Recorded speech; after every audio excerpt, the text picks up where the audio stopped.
की कोख से जन्मी इस चराचर जगत की चेतना मैं काली हूँ। आज मैं आकाश के विस्तार से, महाकाल के गर्भगढ़ से साक्षात तुम्हारे भीतर की सोई हुई ऊर्जा से बात करने आई हूँ। ये मेरी वाणी संसार की हर उस स्त्री के लिए है जो थक चुकी है, जो जिम्मेदारियों के बोझ तले दबकर अपनों की भीड़ में खुद को अकेला पा रही है। सुनो मेरे बच्चों, ये वीडियो मेरी अंत तक जरूर देखना, क्योंकि जिसे तुम आज अपना अकेलापन समझकर रो रही हो ना, जिसे दुनिया तुम्हारा रूखापन या तुम्हारा बदलना कह रही है ना, वो वास्तव में तुम्हारा अकेलापन नहीं, बल्कि तुम्हारे भीतर की एक महान नारी का पुनर्जन्म है। जब लोग तुमसे कहने लगे कि तुम बदल गई हो, तुम अब पहले जैसी नहीं रही, तुम कम बोलने लगी हो, तो तुम अपने होठों पर एक रहस्यमयी मुस्कान ले आना, क्योंकि सत्य तो यह है कि तुम दुनिया से दूर नहीं गई हो। तुम भटकाव से लौटकर पहली बार खुद के पास आई हो, खुद को अंदर से मिली हो। संसार का ये नियम है कि जब तक तुम हर रिश्ता निभाती रहोगी, अपनी जीव को काटकर दूसरे की हाँ में हाँ मिलाती रहोगी, तब तक तुम इस समाज के लिए बहुत अच्छी हो। पर जैसे ही तुम सबकी सुनते सुनते थक जाती हो ना, जब तुम्हें एहसास होता है कि तुम्हारी रीढ़ की हड्डी को तोड़कर दूसरों के महलों की नींव बनाई जा रही है, और तुम बोलना बंद कर देती हो, नाराज होकर नहीं, बल्कि सब कुछ समझकर, वही क्षण तुम्हारे जीवन का टर्निंग पॉइंट होता है।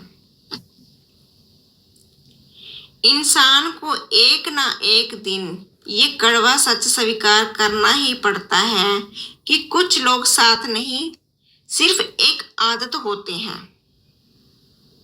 कुछ रिश्ते प्रेम नहीं, केवल उनकी जरूरत होते हैं।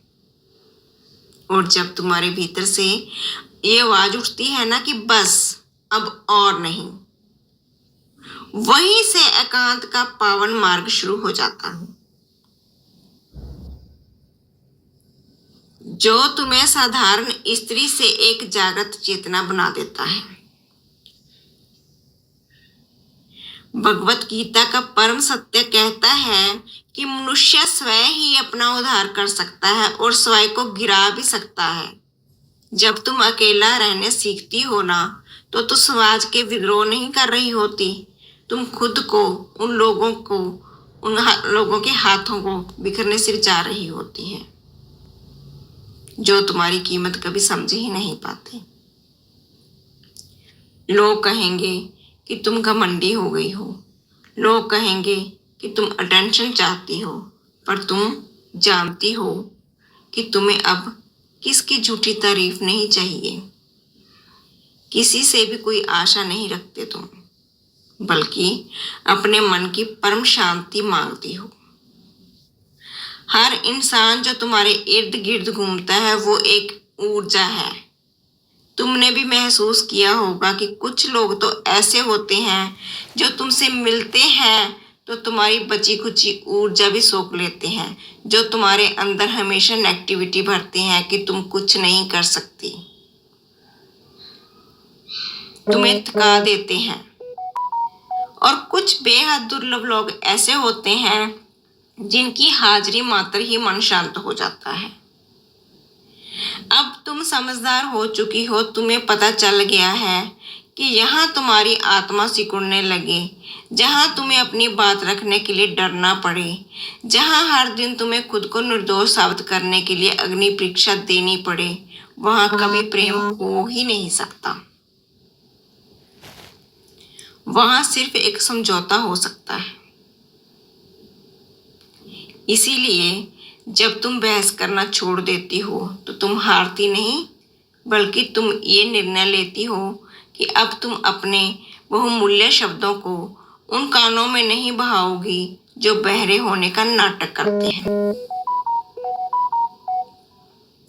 सत्य को कभी साबित नहीं करना पड़ता, वो अपनी दार पर खुद चमकता है।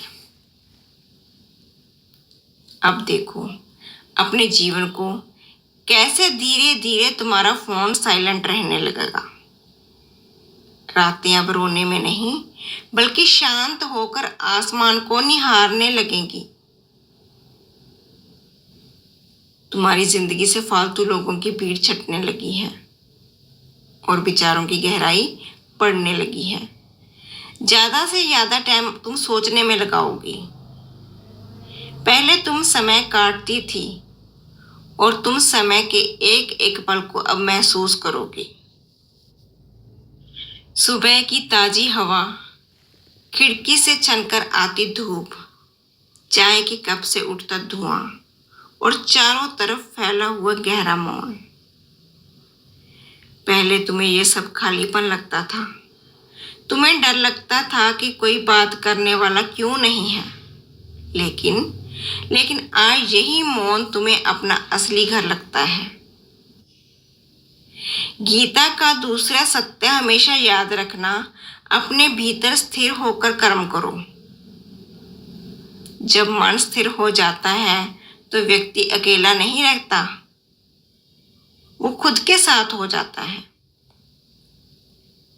और जो स्त्री स्वयं से अपना साथ अंदर से रहना सीख गई हो, वो फिर से इस संसार को किसी भी खोखली भीड़ में खोने की उसको जरूरत नहीं है।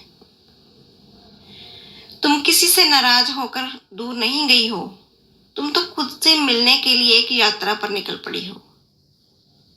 लेकिन याद रखना मेरे बच्चे, ये भीतर की यात्रा इतनी आसान नहीं होती। जब तुम इस एकांत में कदम रखोगी तो शुरुआत में तुम्हें शांति कभी नहीं मिलेगी। जैसे ही तुम अकेली बैठोगी, तुम्हारे मन का कोलाहल और बढ़ जाएगा। अतीत के वो सारे चेहरे तुम्हारी आंखों के सामने नाचेंगे जिन्होंने तुम्हें धोखा दिया। वो सारे कड़वे शब्द तुम्हारे कानों में गूंजेंगे जो तुम्हारी आत्मा पर घाव करके गए हैं। तुम्हारे अंदर एक ऐसा सवाल उठेगा कि क्या सच में कमी मुझ में ही थी? क्या मैंने ही रिश्ता निभाने में कोई गलती की? यही वो कसौटी है, यहाँ से असली आत्मज्ञान का जन्म होता है।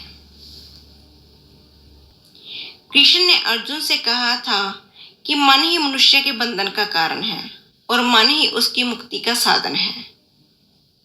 उस एकांत के अंधेरे में तुम्हें यह समझ आएगा कि लोग तुम्हें दुख नहीं दे रहे थे, बल्कि तुम उनसे गलत उम्मीदें लगा रहे। लोग तुम्हें अनदेखा नहीं कर रहे थे, बल्कि तुम खुद को भूलकर उनके पीछे भाग रहे थे। दर्द कभी बाहर की दुनिया में था ही नहीं, दर्द तो तुम्हारी अशक्ति और तुम्हारे मोह में था। जब तुम अपने इस डर का सामना कर लोगी, अकेले रहकर जाने का डर, समाज द्वारा गलत समझे जाने का डर, ठुकरा दिए जाने का डर, तो तुम इस डर से थक जाओगी। और जिस दिन तुम थक कर इस डर को पूरी तरह छोड़ दोगी ना, उसी दिन तुम्हारे भीतर एक ऐसी अदम्य शांति का जन्म होगा जिसे तुम संसार की कोई भी इसकी ताकत हिला नहीं पाएगी। तुम खुद से कह सकोगी कि हाँ, मैंने जरूरत से ज्यादा अपनों को टाइम दिया। हाँ, मैंने खुद को खोकर दूसरों को बनाया। और जैसे ही तुम्हारा मन इस कड़वे सच को स्वीकार कर लेगा ना, तो तुम्हारी आत्मा गंगा की तरह पवित्र और रुई की तरह हल्की हो जाएगी। अब तुम्हारी ऊर्जा पूरी तरह बदल चुकी है। पहले कोई तुम्हें कुछ कहता था तो तुम तुरंत पलटकर जवाब देती थी, रोती थी, चीखती थी। अब तुम सिर्फ चुपचाप देखती हो। तुम चेहरों को नहीं, बल्कि चेहरों के पीछे छिपे इंसानों के इरादे और उनके भावों को पढ़ने लगी हो। बहुत सारे में एक एहसास हो चुका होगा कि तुम्हारी जिंदगी में बहुत से लोग साथ खड़े थे, पर वो कभी तुम्हारे अपने नहीं थे। एक ज्ञानी स्त्री ही हमेशा समदर्शी होती है। वो कभी बाहरी आकर्षण में नहीं बहती। अब तुम्हारे लोगों की बातों से कोई चोट नहीं पहुंचेगी जो तुम अंदर से खुद को मिल पाई हो, क्योंकि तुम उनके कड़वेपन के पीछे का कारण देख लेती हो। अगर कोई तुमसे घमंड से बात करता है तो तुम समझ जाती हो कि वो भीतर से कितना डरा हुआ और असुरक्षित है।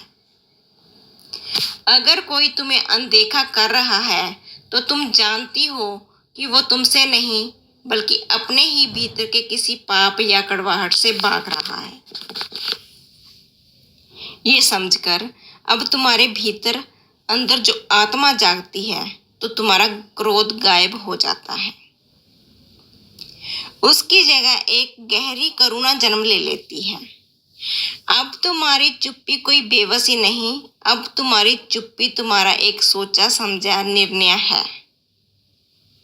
अब तुम राह चलते चलते किसी भी इंसान को अपनी कहानी, अपनी तकलीफें नहीं सुनाओगी, क्योंकि तुम जानती हो कि इस दुनिया में हर कोई तुम्हारा दर्द बांटने नहीं आता। कुछ लोग सिर्फ तमाशा देखने के लिए तुम्हें जज करने आते हैं। अकेलापन तुम्हें खोखला करता था, पर ये एकांत तुम्हें गढ़ रहा है, तुम्हें एक नया आकार दे रहा है। अब तुम किसी को मनाने नहीं जाओगी, किसी को ये समझाने नहीं जाओगी कि तुम सही हो। तुम किसी का पीछा भी नहीं करोगी, क्योंकि तुम्हें अब माँ काली का एक साक्षात ज्ञान मिल चुका है कि जहाँ तुम्हारी गरिमा का मूल्य नहीं, जहाँ तुम्हारे आत्म सम्मान की कदर नहीं, वहाँ तुम्हारी उपस्थिति स्वर्था व्यर्थ है। इस ब्रह्मांड ज्ञान से बढ़कर कोई भी पवित्र जगह नहीं है, कुछ भी पवित्र नहीं है।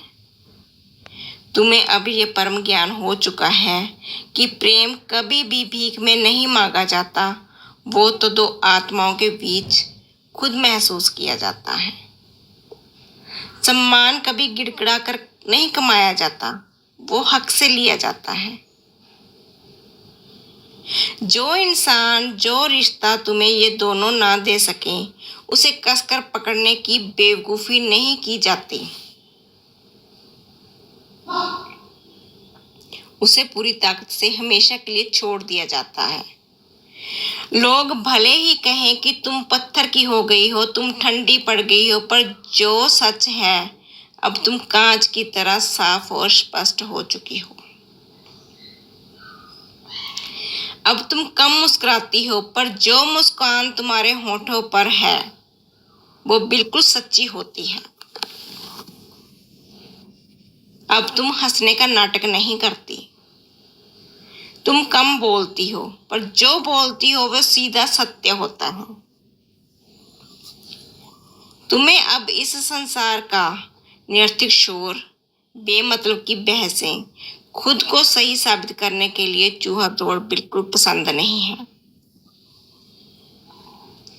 तुम्हें अब पसंद है तो बस भोर का शांत आकाश, शाम की ठंडी हवा, जलते हुए दीपक की शांत लो, बिना किसी वजह से खुद को साथ बैठना, मौन के साथ बैठना, क्योंकि तुम जान चुकी हो सुख और शांति किसी परिस्थिति को बदलने से या किसी नए इंसान के जीवन में आने से नहीं मिलती। वो तो सिर्फ स्वयं के भीतर उतरने से मिलती है। अब तुम अकेली रहने से नहीं डरती। हाँ, दुनिया तुम्हारे लिए नहीं बदलेगी, लोग वैसे ही रहेंगे, लेकिन तुम्हारी दृष्टि बदल चुकी है, और जब तुम्हारी दृष्टि बदलती है तो पूरी सृष्टि बदली हुई नजर आती है। तुम अब दूसरों को सुधारने की व्यर्थ कोशिश नहीं करती। तुम उन्हें वैसे ही स्वीकार कर लेती हो जैसे वो हैं। और यहीं से तुम्हारे और इस मतलबी संसार के बीच के एक ऐसी दृश्य दूरी बन जाती है जिसे कोई पार नहीं कर सकता। तुम किसी से जानबूझकर दूर नहीं जाती, लेकिन बहुत से लोग तुमसे अपने आप ही दूर हो जाते हैं, क्योंकि अब वो कमजोर स्त्री नहीं रही जिसे कोई भी अपने पैरों तले कुचल के चला जाए। जब कोई नया व्यक्ति तुम्हारे जीवन में आने की कोशिश करेगा ना, तो तुम उसकी मीठी बातों से प्रभावित भी नहीं होगी। तुम देखोगी कि उसके भीतर का ठहराव कितना है, वो अपनी जबान का कितना पक्का है। तुम ये नहीं देखोगी कि वो तुम्हें कितना चाहता है, बल्कि ये परखोगी कि तुम्हारी आत्मा, तुम्हारे मौन को वह कितना समझता है। क्योंकि तुम जानती हो कि क्षणिक आकर्षण बहुत तीव्र हो सकता है, लेकिन जीवन जीने के लिए स्थिरता बहुत दुर्लभता होती है। और वेदों में है, जो सुख में बहुत ज्यादा उछलता नहीं, जो दुख के आने पर बिखरता नहीं, और जो किसी के मोह में अंधा नहीं होता। तुम्हारी खुशियां अब किसी के एक टेक्स्ट मैसेज या फोन कॉल का मोहताज नहीं। तुम्हारा मूड अब इस बात पर निर्भर नहीं करता कि कोई तुम्हारे साथ कैसा व्यवहार कर रहा है। तुम्हारी आंतरिक शांति अब किसी की बैसाखी पर नहीं टिकी है। जो लोग तुमसे दूर हो रहे हैं, उन्हें विदा करो। वो इसीलिए दूर हो रहे हैं क्योंकि अब तुम्हें उन्हें खुश करने के लिए अपनी सीमाओं को लांघने की इजाजत नहीं देती। वो इसीलिए दूर हो रहे हैं क्योंकि तुम अपने हर गलत काम में उनका साथ नहीं देती। और जब तुम बोलती हो तो बहुत शांत और बेहद कड़वा सच स्पष्ट कह देती हो। और इस संसार में हर किसी के भीतर इतना साहस नहीं होता कि वो नग्न सत्य सामने कर सके। पहले तुम दुनिया में अपनी पहचान ढूंढ रही थी, आज तुम स्वयं अपनी पहचान बना चुकी हो। पहले तुम चाहती थी कि कोई तुम्हारी बात सुने, आज तुम खुद अपनी अंतरात्मा की आवाज सुनती हो। पहले तुम हर टूटते हुए रिश्ते को अपने आंसुओं से जोड़ना चाहती थी, आज तुम केवल उन्हीं रिश्तों को रहने देती हो जो सच्चे और पवित्र हैं। जो खोखले और बनावटी हैं, वो पतझड़ के पत्तों की तरह खुद ब खुद गिर जाते हैं। तुम्हारा ये एकांत कोई पलायन नहीं, ये तो तुम्हारी चेतना का पुनर्संतुलन है। जब जब इस धरती पर किसी आत्मा के भीतर संतुलन बढ़ता है, तो प्रकृति स्वयं को संतुलित करने के लिए महाकाली का रूप लेती है। तुम्हारा ये मौन उसी संतुलन की एक दिव्य प्रक्रिया है। तुम भाग नहीं रही हो, तुम तो अपनी शक्ति को समेटकर खुद को पुनर्निर्माण कर रही हो। अब तुम्हें छोटी छोटी चीजों में ईश्वर का अंश दिखने लगा। बूंदों की आवाज में, एक सुनसान सड़क पर टहलने या मंदिर के कोने में बैठकर दिया जलाने में तुम्हें यह परम सत्य समझ आ गया है कि शांति बाहर खोजने की कोई वस्तु नहीं है। वो तो बस तुम्हारे भीतर एक सोई हुई ऊर्जा है जिसे दुनिया के शोर ने ढक दिया था। तुमने अब अपनी मर्यादा, अपनी सीमाएं तय कर ली हैं। अब हर ऐरा गहरा इंसान तुम्हारी ऊर्जा, तुम्हारी भावनाओं और तुम्हारा समय बर्बाद नहीं कर सकता। तुमने अपने दिल का दरवाजा खुला रखा है, लेकिन अब उस पर एक पहरेदार बैठा दिया गया है। अब तुम्हारे प्रेम की परिभाषा पूरी तरह बदल चुकी है। प्रेम अब किसी के सामने झुकने या घुटने टेकने का नाम नहीं है। प्रेम तो दो आत्माओं के बीच परस्पर सम्मान का नाम है। प्रेम अब खोने का डर का नाम नहीं है। प्रेम तो पूर्ण स्वतंत्रता का एहसास है। और अगर तुम्हें सम्मान और ऐसी स्वतंत्रता ना मिले तो तुम शान में अकेले रहना चुनती हो, क्योंकि तुमने सीख लिया है कि एक गलत और जहरीले इंसान के साथ रहने से कई गुना बेहतर और सुरक्षित है। तुम्हारा ये पवित्र एकांत, अब जब तुम किसी को देखती हो तो तुम उनके शब्दों के जाल में नहीं फंसती। तुम उसकी वाइब्रेशन को और उसकी तरंगों को महसूस कर लेती हो। तुम्हारी आंखों में अब वासना या चाहत का उतावलापन नहीं, बल्कि सदियों के अनुभव को एक गहरी अगाध शांति है।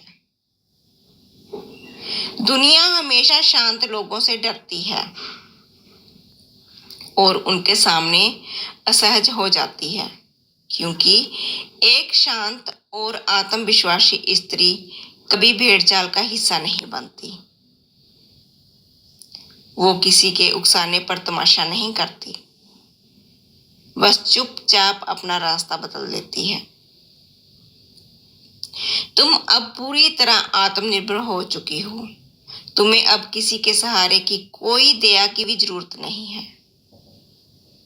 अगर तुम्हें किसी का साथ चाहिए भी तो वो केवल एक समान स्तर की साझेदारी के लिए ही चाहिए, किसी के कंधे पर सिर रख कर रोने के लिए नहीं। और जब तक तुम्हें वैसा सच्चा और मजबूत साथ नहीं मिलता, तुम अकेले भी खुद को अधूरी नहीं मानती। तुम अपनी आत्मा में पूरी तरह तृप्त और संतुष्ट हो। और जो स्त्री अपने भीतर से अमीर हो जाती है ना, वो बाहर की दुनिया से कभी भावनाओं की भीख नहीं मांगती। तुम्हारी ये साधना, तुम्हारा ये मौन अब सिर्फ तुम्हारे लिए नहीं है। जब एक स्त्री एकांत में तपकर जागती है ना, तो वो केवल अपना उद्धार नहीं करती, बल्कि पूरे समाज के लिए भटकती हुई दूसरी स्त्रियों का भी उद्धार कर देती है। एक प्रकाश स्तंभ बन जाती है। तुम बोलकर उपदेश नहीं दोगी, तुम तो अपने जीने का ढंग अपनी गरिमा से दुनिया को सिखाओगी। लोग तुम्हारे पास सलाह लेने आएंगे, क्योंकि तुम्हारी उपस्थिति में एक ऐसा चुंबकीय खिंचाव होगा जो अशांत मनों को भी पल भर में शांत कर देगा। तुम किसी की समस्या का हल नहीं करोगी, कभी भी देखना। तुम तो बस अपनी शांत ऊर्जा से उनके मन के तूफान को थाम दोगी।